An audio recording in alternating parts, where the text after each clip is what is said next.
mi do benu do pro mi tonde do febe basa bo fegbe yo mi me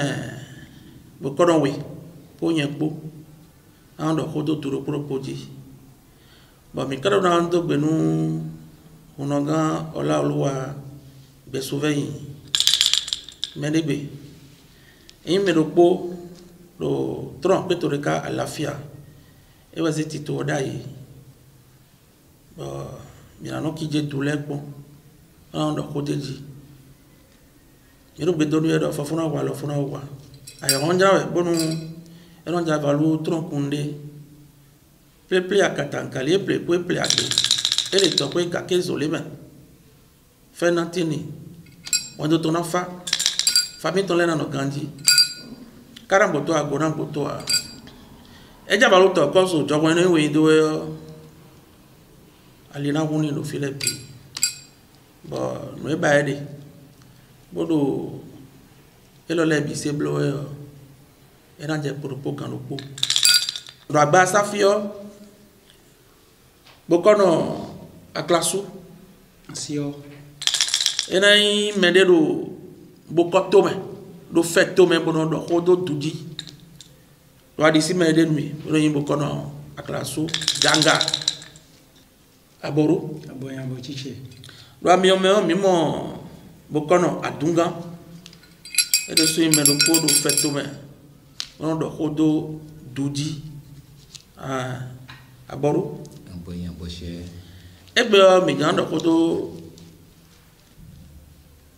bemeji e don do atedeji but do de no fa bemeji ra ali kuno so do aglavo iso njaba lo bokoro lema aboru aboya bo jide na yin honu kotondo bokono aklasu ganga bemeji ena tiana egba o melao ami fa hero ton son o fa mi la tin zumbe na no ko mi bo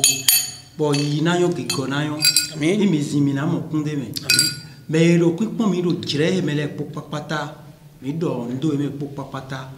nyewe no yo bokono Sylvain pardonu bo bokoin ko cheno yi aklasu ganga njava ona to mi ton blebu fi fara bieme yi na yo gigo na yo vivier no ton son fa ro mi la sin zume je won eton ina yin do po mi ton le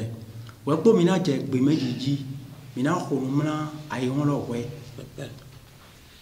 mi khonu mna bokon le po be de goro jire he me le po papata mi khonu mna me po papata ajo banana mi khonu mna e mi khonu mna hono le do polo po to mo ko me eton le bokon le do fa gbaji eton le iba romila ogiri bajigbo oke ajina gbogbo kan kukuru mi si weton wa to bi a chepe on to wena kukun tanu black bani ajaga jigi jedu feno ami me hosu apajo kuda plomatun yeke ma pe ayiwewe zato babado ebo wesuma nyodo agbirino yodo tekunbo gbogbo ni hisi nukundo apa baba eku ijo baba alu aye mi ko mna wezize weiho oko zepon mi ko mna oto wa gapo mi ko mna atin mi ko mna kan mi ko mna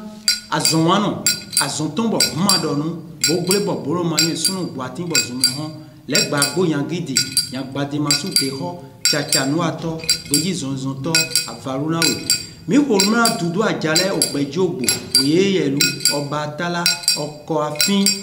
tovodun feno mi kan pe bio ko me ganlo ko ma ito akuti jejibo we maze nunu kobo yako avaluna we mi ko mna khebie so agbonesu ozo amlima aloma jeu awaka mi ko mna tovodun le popapata mi ko mna vodun le do sime vodun le do aibaji mi ko mna lo kwa azagodo gidi sanku we go che we no blame awon iya mi osoronga oyeye mu orokiki orun ena chebo fabo no boye na bikoran o faro mi la ye mero kwa kan he tindo nu ye ko won ma ro jire gbo adike mi gbedoblo o ku ama gbidi o da ama gbidi o fu ama gbidi o hwe ama gbidi wa khonuna medaho de tindo télévision de milo azon wa te file lo wa khonuna o su papa medaho Monogan ola olua medegbe nkonumle era chene era fane yinanyo igoranyo era fane tire pepede na je ye nu kun ayon to na kun ayon na do agbanda de tane era chebo fabo no boru boy tí wọ́n fẹ́ gbé méjì tán ntẹ́wọ̀ ẹ̀ ká dọ̀ fẹ́ gbé ọ. gbé méjì ẹ̀rọ aklasu ganga emno khotogbe lunchi ẹ̀rọ aliomlo sudo avant glawe sudo fẹ́lẹ̀ ẹ̀rọ tọ pẹ́chẹ́pẹ́chẹ́ kanu kwa gbeto aoyo ẹ̀rọ mọ́lọ nakẹ́kọ̀ọ́ gbàmúlò dàwọn àgidigba jàló gbogbo ẹ̀rọ bí ẹ̀jẹ̀ jogolo míyàn bọ̀rú. àbọ̀ jíjẹ bokano atunga nsio mi do fẹ́ gbéjì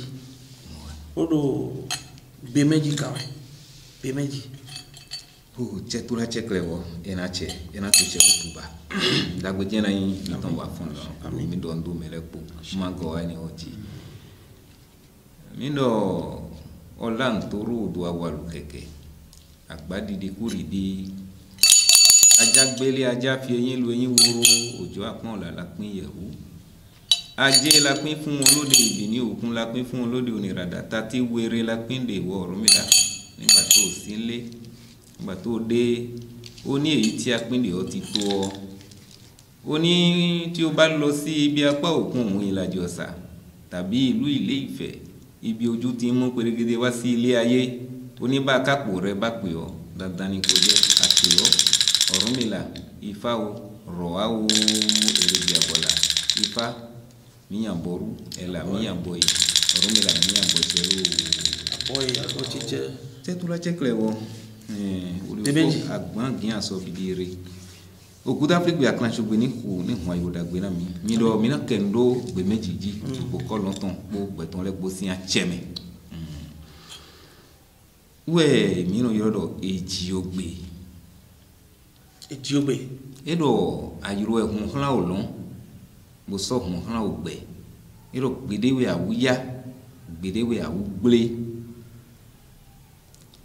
edo nu popo yago ajogamanu yago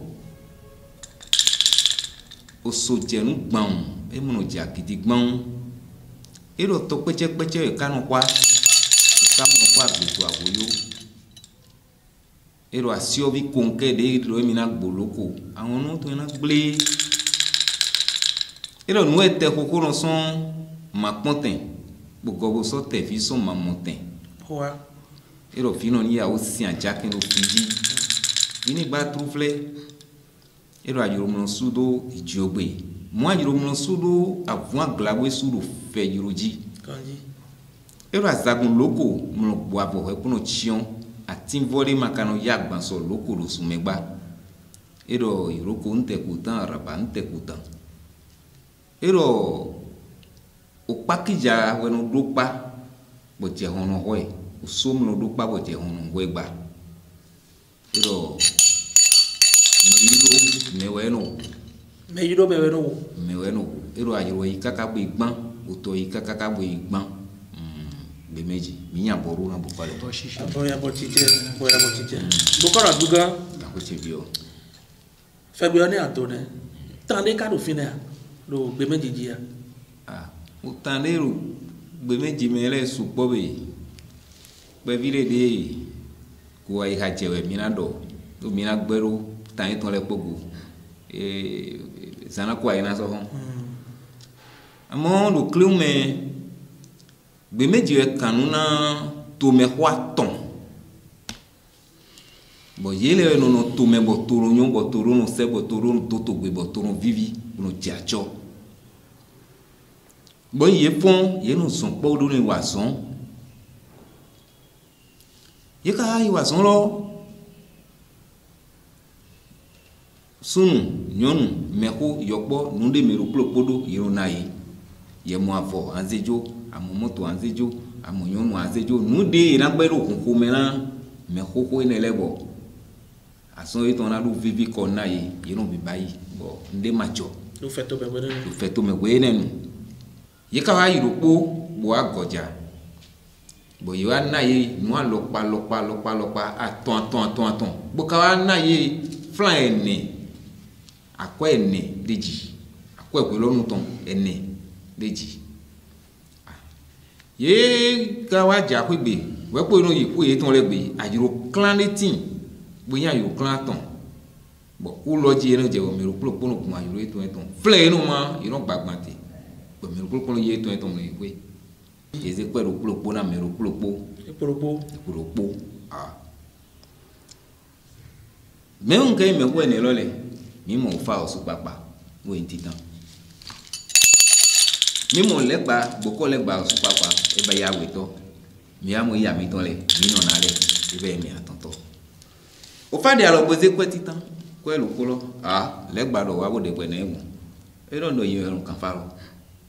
de erun kan fa yin wa nu ko boro kungudo na e na pa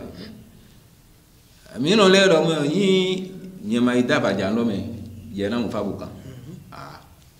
sa ro yiru onu ni don e ti ton ka ya mi ton ro kore wa gun fun boje gboro mi o me ho aton le ro jira to ro yan le mi na ro wa fun woro le tori akwero poge uto ye imo nya ka je de mi bo si kwero yan pombo ye ro a fite ye tron a akwodo bi ra ye yi bo yi bla bo zero flen e no zanle o gbo su gbon flen bo so yin na nkero o ko lo me ye so yi wo o di tani bo zero tran kero ko flen ko e ma den o han o so wa so gbon flen bo aje yi be e ma na wa ye tun ki bo jo godo wo su ken no ko lo me bo so yin na nkero ko lo me ye so yi wo su bo yi hu ka lo ko lo ze wo su tran lo o kero po ene bo je nu ye ton donji no do ite ka avant glawe su a je fun aglawe su to ka o kambo san e poton i je fun ah ete wa me ho to me ho aton ere mi le nu ba ibo mi le do no moduma donji ah te we jo iro ya supon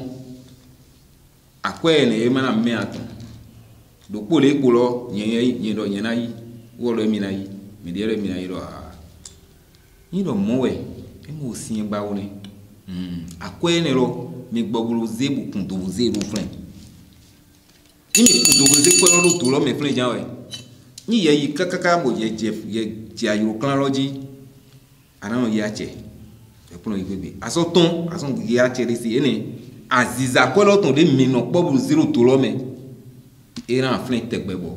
me pepe de gbon friend aziza ko lo ton na mo ko do mi bo pe ji na mo to ro yan na mi bo mi na no idagbe bo na no go o dagbe o pe meji me mi do mo lo kleun oyan boru de mi ka do mo lo ngo ye singun ji iro ah fite ye avant glawe so ahenu mi le nkoton so mi o me ho le fi ma mo nu mi mo nkoton ni ah yin mo fi pepe le aje yi ayiro ma su do ye ko de ni bo ni ache bidigidi gbogbo waze ya mi ton de lo ye sin lo atin go la iro ya zero waze so ikwebe waze ro fi le bu kono le do ni zero enele ero baba no lesin alome wo ene fi le ze wo ro flen ero no flen no choko ero le mi do mo boyan boru boyan boy che bona plaza ni a chera we kwa to aboru aboya botite bokono aklasu ganga mo je baba hode tande tewe akati pinu mi lo pe meji o me adugan ko puye to de tero we konti o tan ho mena fa tan ro ho mena adugan ho yombe abi adugan aboru adugan na chena we ami o tande yin na pin tan do loko azagunji bemeji ero asiovi kon pele de do emina boloko ido moro akun ton ka fin àwọn ton na wolo bemeji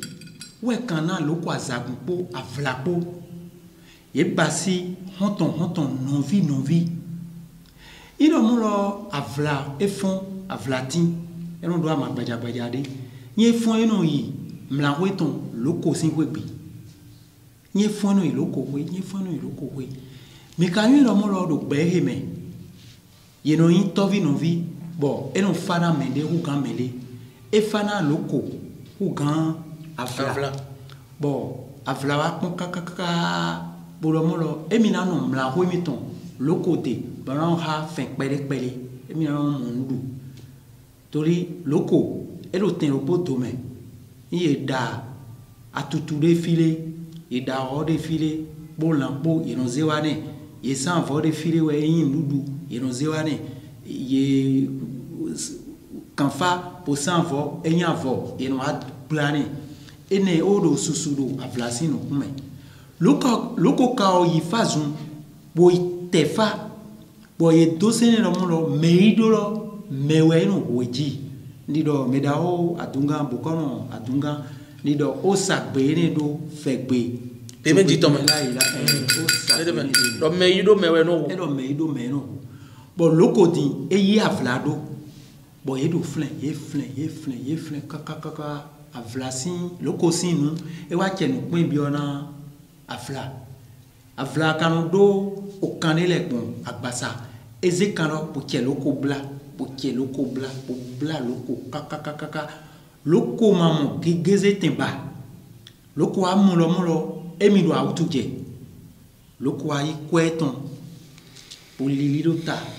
po trokwelo san fin fon wai e to mona fakantole bo fakantole de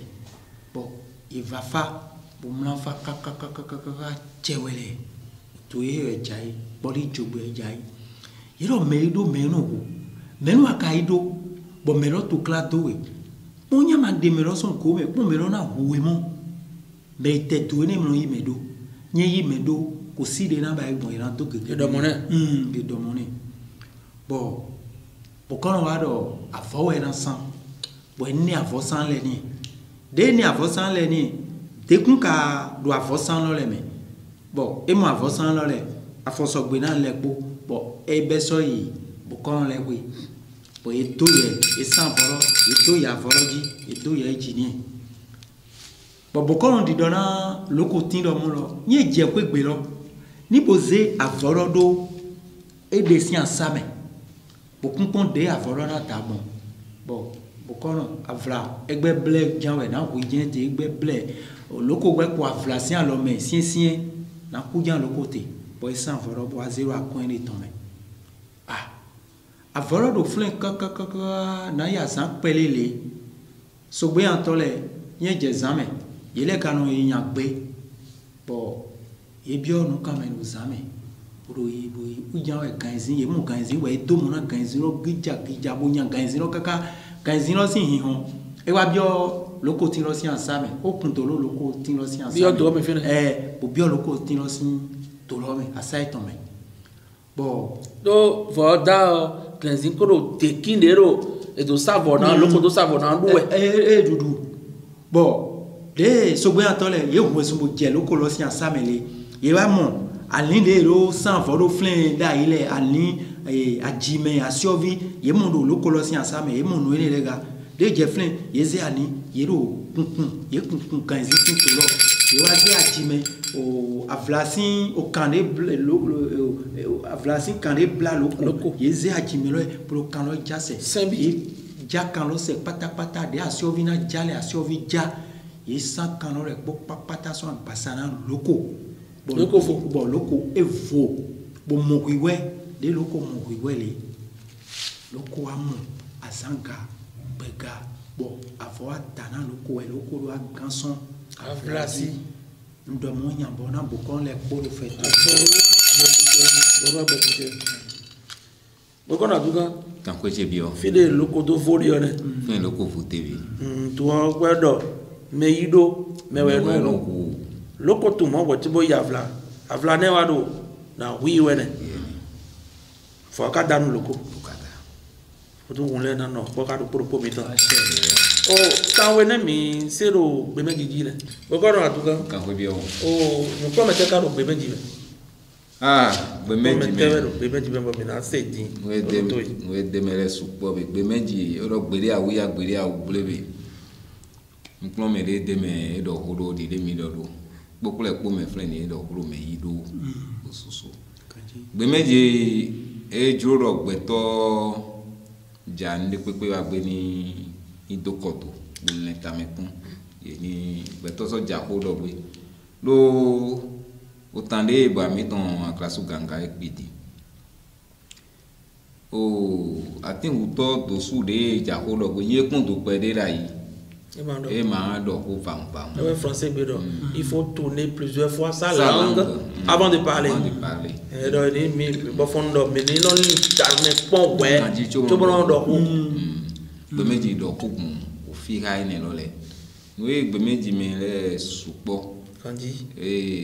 ma ga pe tan le pogo me mo kameji bi tebe be to na so do ni be meji no bo ko ga yi bo ikan mi odo ejuro wiwe be meji juro wiwe ma juro brusin de pepe ba single machine de ro meji me ina podego wiwe ma wiwe ejuro nous si souhaitons wiwe nous etons le po wiwe ni modi amo bien bo me ka gba kan fa bo mo pe meji ni gba ye ma mo mi agbe na rote na ro kude fa be to awe na rote bo na kude e kan fa bo bukolo to ni san do pe yo bukan ni kan ko no san pe mi ame do we no iro fino ni san ja ken lo ko feji fi ba tru fle pe meji no e de mere supo bo ni eton do gore nu dagbe lo le yin do yin ni san po eton lo le e san po lo le fe no eton le yin no jemesi alo me o lo ni e sa fo no da ni na yin e kan we ni sa ganji ni eton lo pe nu afode de mere yin do po bukolo le po bo no eji bo sanganji mo de na do claim we era je bo ko do klasu ganga sio ale do no promene ando do de adunga o yi filo le tambe fi agwa golo le pe meji ku deme de nyuru kaka o ku deme ina ya iha ye ja hodo gbe na pon do ye ja me igbe Ejameido gbe inapolo yi to meido menu wo asome ateya wegbe ateya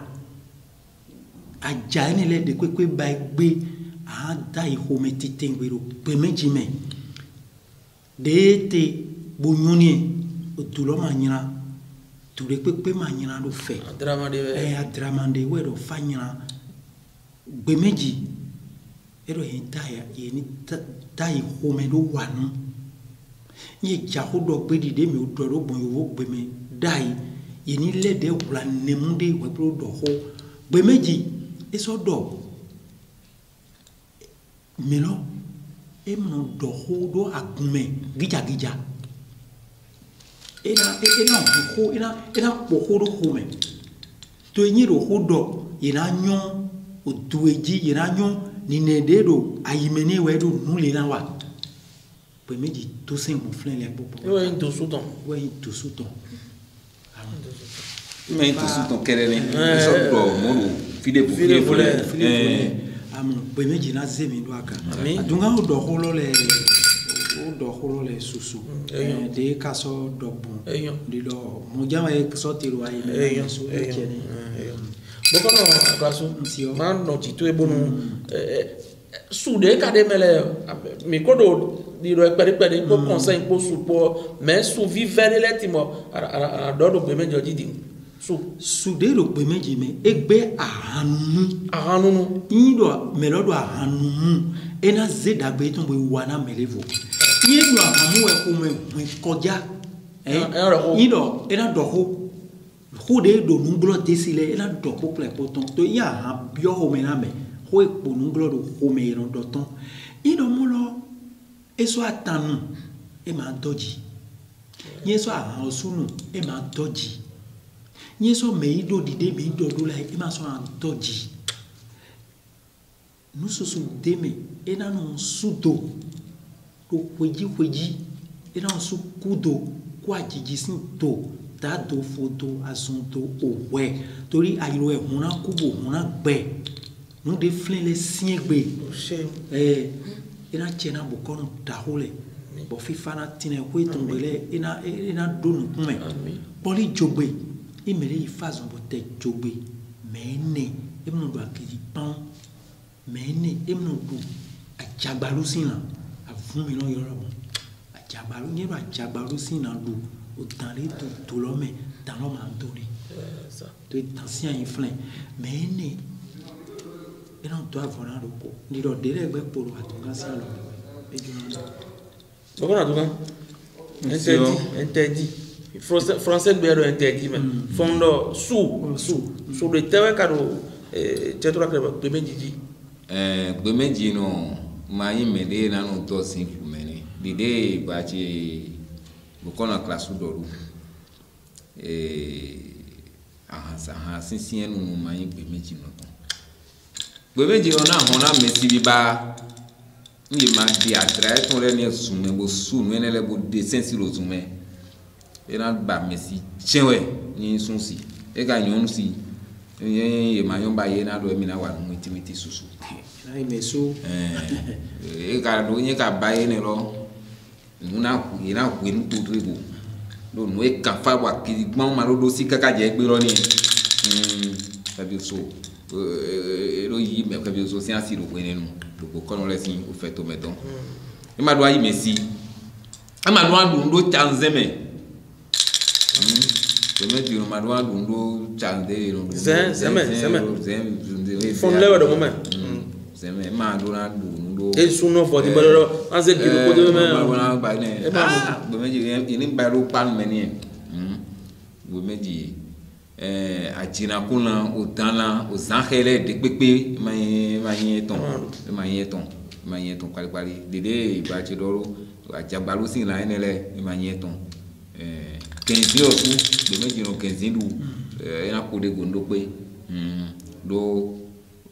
menele ye tin na wande ni represent to me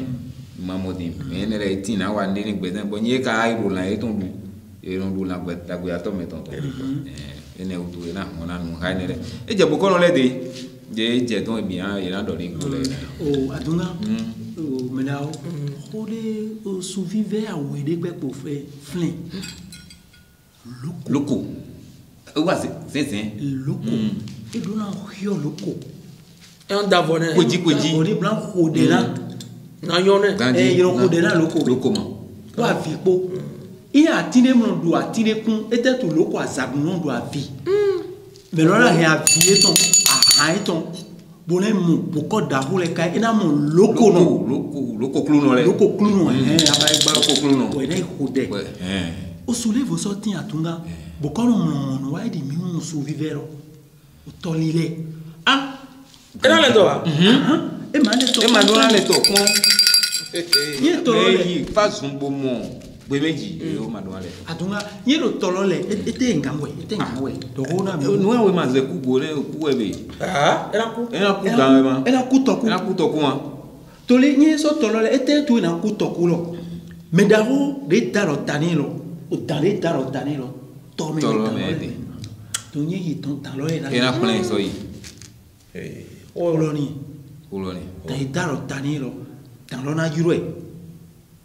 to lile na zonu jure we pe na kaso gun toji edo na hoto gbidi mo do gbe meji ganji to li dans les saflin les sagbajo agba keke atola soku ko le jeje mo le gba eton makaso yin le gba le bo ko beron ku pali era ndo le gba eton na no kiki e ko le ponu na ro jasi lo ni we bi bo pe bon do ko ni ko be mo gbe meji no si le gba donc du gege no e no hoto me o yin be ji kede ya lo dure le fe to me to bo to ba ka di o ni je jo to ba ka to di o hoto era chenu bokora duga bokora classe na tebe o akole fodu no podi ero duoji ado dan le tele po be de ti bo ere na sen bo na yone era sen lokolo sen fodu to kosu de vole gbe po ato bokora duga do gbe meji me fodu blai lo fodu le po ebe lo po do mi mo duro polo fleti wene me de wa bo o de e wa bo kono de bo turo ton le mi mo ro ho vovo no he me wa gbe meji lo singa ton na me de ro afun buran so ton me de bo ho vovo he wa me de na tin bo akwesin sin kule pon e u me de me de na tin ro gbe de e je ko ni me de na tin bo ho awutu e mi mo din bo yiro de blo kun ro vodun de tewe gbe meji me fi de oguro flen kanji gbe meji lo flen a ho le ro flen kanji gbe meji lo flen asagun lo mo vodun e osu o mi ko do le legba e ro flen gbe meji me vodun to ho lu de me kanji ro to kanji ko bo se de me kanji vodun to ho flen lisa flen ke fi so flen do gbe meji me blayin no vodun mi no le osu so ro flen do gbe meji me bo se ayin kanji bo flen mi no le osu ro flen be blayin no vodun le po tin de wende hole kemele abo ye cambio falo muro menu e na ya so ebo yi wa mi vodun ele me me do na be vodun le po bo an gbo na trele yo be na me de yi gbero mi re na yi wa lo ugo e na he eni on de divie ni ye yi fa ison le ko abona kan gbaji fa bo awero le me run pon porunu apon vodun de da lo tala me lo kan bo fazun ye o pin son adogo fa afojeti we po je fazun ji mi na mo ro pokule ponu don ere mo no yin lo po bo lo yon de we yin vodun tan de we na gbezan ton me bo gbezan ton me won me susu no yin fa bo no fasin tí ó gbogbo ọmọ ní pípé sí nù gbogbo ọmọ fẹ́ nu ẹ̀dùn rẹ̀ wọ́n á lọ ọmọ lọ fa wà lé fa fakuru dewe do ayo jibo do ayo dewe ton hiawe bo nya mo ayo ro le bo ye bai na do de na bai na ro wọ́n bá tu ipere de ama e ma vivie ma vle na ro bo gbetu na diga lo be na we o lo ni bo ya bo she bo ni me mo konton bo kona tuga o amma de tele kasisa bo fen tini bo dagbe tini bo nukon yi do gbezanto me bevo do wa mo fa mebe ne wu mi on fa we o le po la yan ya bo ko la ta so yi po la yan ya yi ne mi na ba iro e ma so fi awure ama de gbe meji mele supo amo pataki le tin bo yen na do bo ko ron wa class wo suna do amale ko si an holu de ru apare we oni e ko yin ohun ma ni je nu kon ni uma français be yoro lisop we mi yoro mo tesrema ero tengbeju wo mele po yin ero o afama achema si an we tolo na fight on dagbele nu wa mimo afama nka mo do we jeri me e de aso wo de asi lo poti mo ya che ko yin afa wo lo ni afama amale timro yin tegbe susi ama ni osu tegbe susi ama tegbe su ba e ran du we yo falo si ason le fight on le me no te boy so ro no bayi o awuli le ni dede no iron le no le ora you know lese wan le bo me lo wan le wan de le amo o amaene o yo vou la purification na anyama de so ene le podo bodo hen dagbe wa sa do ko kono le na so do de ko ami mangaze gbero ko te ro yan popule ko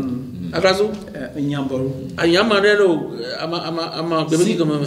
pom no voso anya homene gbere sonya e mo to anya pe ne munde poyantin sonya de no toro vodun pamele o kodo ete nto ene belona mo fifa tori gbe meji osu fifa we do nyete ina wa fanu do gbe meji sin brame so no tin agbegbe kan to gbe meji agbegbe o do ene we do gbe e we no agbegbe kun toro mo to agbegbe mo imam gbe agbeto awo we minamo agbegbe kan blamo zunkuju mo ku zunku mo ku zunku e ba kan e ma ya hware bla faro ayi gbede bina mo agbegbe kan bla mo sunkujuma bla mo àwọn gan àwọn de ton era yi membo ena je do fanu la wa ni bora ko toma ganji ko ado toma osun ganji lo gbe meji be sado wa mare vole na gona mo e amagbe popo mare vole na amo tam wenele du mana hanu me na gbe meji mi me dalo tana me okay mi wa vivre nu tito otan numéro de je na lo ere titan ouais non Ogbonu Porte Nouveau et ça y aura Djaché non Porte Nouveau le camp des vies numéro de téléphone qui est 96 00 90 numéro de tali minare nubo yeso Ogbonu lo to me lo jantero mi mami aweto Ogbonu ton iro 2e arrondissement Ogbonu lo fi yena momiro ayiro kan 96 65 92 55 yero ekun tiene to churokpo aton tiene awi aton